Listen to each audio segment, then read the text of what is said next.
बढ़ते हुए तनाव को देखते हुए पिछले कुछ समय से लोग तनाव प्रबंधन के विभिन्न उपाय ढूंढने लगे हैं और इसीलिए पिछले कुछ समय से आपने ध्यान दिया होगा कि तनाव प्रबंधन के नाम पर ध्यान बहुत ज़्यादा लोकप्रिय होता जा रहा है। लेकिन क्या यह वही ध्यान है जिसकी बात हमारे यहाँ अष्टांग योग में की गई है, या सिर्फ यह एक मार्केटिंग गिमिक है, या हम ऐसा कह सकते हैं कि एक व्यावसायिक उपक्रम है जिससे कि केवल लोगों से धन प्राप्ति का एक साधन बनाया जा सके।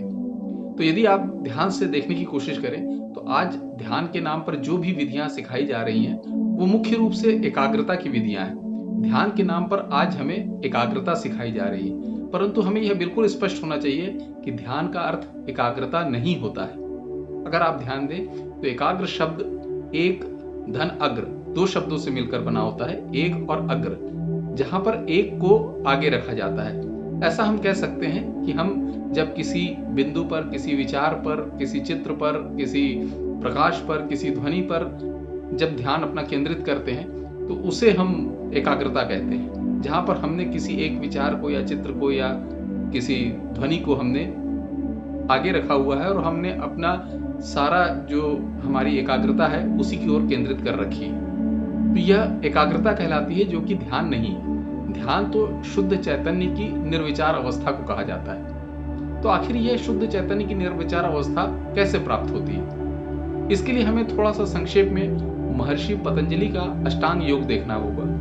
आपको ध्यान होगा कि अष्टांग योग में महर्षि पतंजलि ने योग के 8 अंग बताए हैं, जो कि यम, नियम, आसन, प्राणायाम, प्रत्याहार, धारणा, ध्यान और समाधि कहे जाते हैं। ध्यान के पूर्व धारणा नामक अंग महर्षि पतंजलि ने बताया है, जो कि कुछ इस एकाग्रता को रिफ्लेक्ट करता है। हम दूसरे शब्दों में कह सकते हैं कि धारणा में भी हम अपने मन को किसी चित्र या विचार या किसी बिंदु पर एकाग्र करते हैं या धारण करते हैं, इसीलिए उसे धारणा कहा जाता है।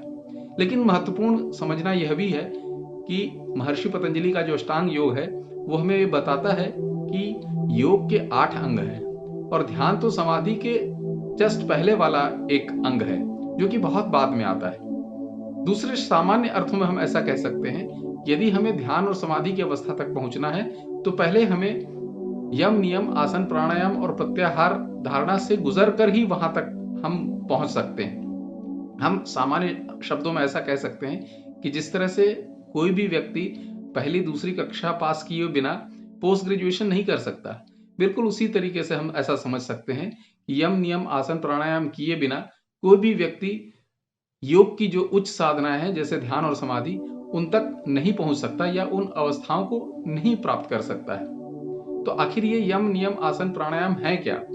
अगर हम संक्षेप में देखने की कोशिश करें तो महर्षि पतंजलि ने बिल्कुल वैज्ञानिक तरीके से हम ऐसा कह सकते हैं कि हमारे जीवन को व्यवस्थित करने के लिए जो उचित जो कदम हमें उठाने चाहिए वो हमें अष्टांग योग के रूप में महर्षि पतंजलि ने दिए हैं। अगर आप ध्यान से देखें तो जो पहले 2 अंग हैं यम, नियम, वो जीवन शैली से संबंधित हैं, जिनमें हमें अहिंसा, सत्य, अस्तेय, अपरिग्रह, ब्रह्मचर्य, शौच, संतोष, तप, स्वाध्याय और ईश्वर प्रणिधान बताया जाता है। ये जीवन शैली से संबंधित है।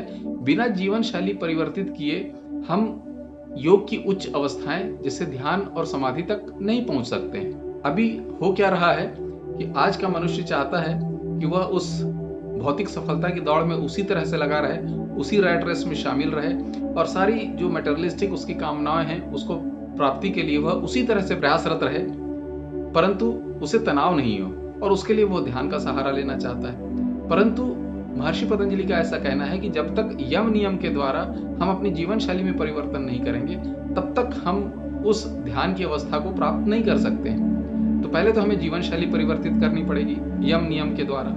फिर उसके बाद आता है आसन। आसन मुख्य रूप से हमारे जो भौतिक शरीर है उसको स्वस्थ रखने के लिए मददगार सिद्ध होता है। तो भौतिक शरीर की स्वास्थ्य के लिए आसन लाभदायक है। और उसके आगे की जो अंग है वह है प्राणायाम।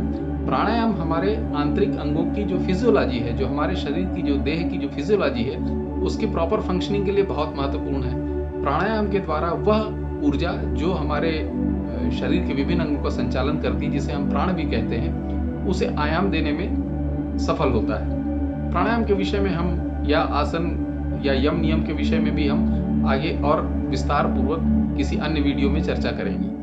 तो प्राणायाम के द्वारा हम फिजियोलॉजी जो हमारे शरीर की है उसे स्वस्थ रखने में सफल हो पाते हैं। इसके बाद आता है जो 4 अंग बचते हैं, प्रत्याहार, धारणा, ध्यान और समाधि। ये 4 अंग जो हैं ये हमारे मानसिक स्वास्थ्य से संबंधित हैं। हमारे मानसिक स्वास्थ्य को पूर्ण रूप से स्वस्थ एवं सक्रिय रखने के लिए प्रत्याहार, धारणा, ध्यान और समाधि हमें मददगार साबित होते हैं। तो ध्यान जो है वो चैतन्य की निर्विचार अवस्था है, लेकिन धारणा में हम विचार किसी एक बिंदु पर केंद्रित करते हैं, अर्थात वहां पर विचार है, लेकिन ध्यान निर्विचार अवस्था है। और इसमें एक और महत्वपूर्ण बात है जो समझना बहुत आवश्यक है कि यह निर्विचार अवस्था सहज प्रयास रहित होना चाहिए। यदि हम प्रयास करते हैं कि हमारे मन में कोई विचार ना आए, तो आप ध्यान दीजिए कि यह भी एक विचार ही है। मेरे मन में कोई विचार ना आए, यह भी एक विचार ही है। दूसरे शब्दों में हम कह सकते हैं कि एक विचार से आप विचार को हटा नहीं सकते, और यदि मस्तिष्क में विचार रहेंगे तो मस्तिष्क को कार्य करना पड़ेगा और मस्तिष्क तनाव पर भी रहेगा। तो जब मस्तिष्क हमारा निर्विचार अवस्था में होता है तभी वह पूर्ण तनाव रहित एवं आनंद की अवस्था में होता है। इसीलिए बहुत सारे वैज्ञानिकों ने कहा कि ध्यान की अवस्था को हम दूसरे शब्दों में रेस्टफुल अलर्टनेस कह सकते हैं, अर्थात मस्तिष्क पूर्णतः रेस्टफुल स्टेज में है, परंतु साथ ही साथ पूर्णतः अलर्ट भी है, सक्रिय भी है।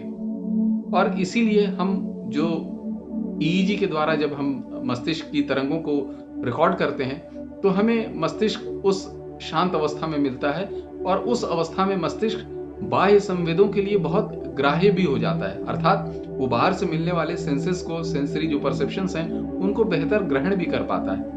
मनुष्य तनाव रहित भी होता है, और साथ में जितने भी सेंसरी और एक्स्ट्रा सेंसरी भी जो परसेप्शंस होते हैं उनको भी ग्रहण करने के लिए रिसीवर का कार्य करने लगता है। और इसीलिए ध्यान की अवस्था में मनुष्य तनाव रहित और आनंद में तो होता ही होता है, साथ ही आध्यात्मिक उन्नति में भी यह बहुत सहायक होता है, क्योंकि वह बहुत सारे ऐसे संदेशों को भी ग्रहण कर पाता है जो सामान्य मनुष्य ग्रहण नहीं कर पाता है। इसलिए हम ध्यान को एकाग्रता से तुलना नहीं कर सकते हैं। तो महत्वपूर्ण यह है कि ध्यान क्या है, पहले हम इसको समझें। हम अपने मस्तिष्क को पूर्णतः तनाव रहित लेकिन पूर्णतः साथ में सक्रिय भी रख सके, और उस अवस्था में हम आनंद में भी हों, और साथ ही बाहर जो आने वाले हमारे पास संदेश हैं उनको हम ग्रहण करने में भी सक्षम हो सके। जब हम ऐसा कर पाएंगे तभी हम जो ध्यान के आध्यात्मिक लाभ हैं उनको हम ग्रहण कर पाएंगे।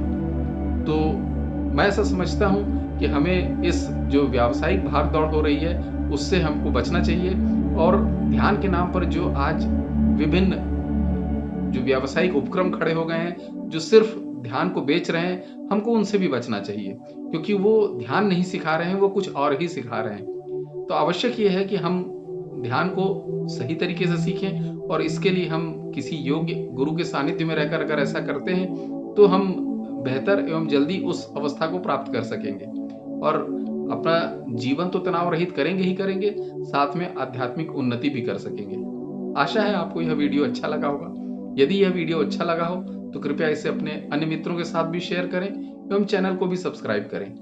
साथ ही साथ यदि आपके कोई विचार हो, यदि आप कुछ अन्य विषयों पर जानकारी चाहते हो, तो कृपया कमेंट बॉक्स में अपना कमेंट अवश्य करें, जिससे हम आपके या आपके मित्रों के विचारों से भी अवगत हो सकेंगे।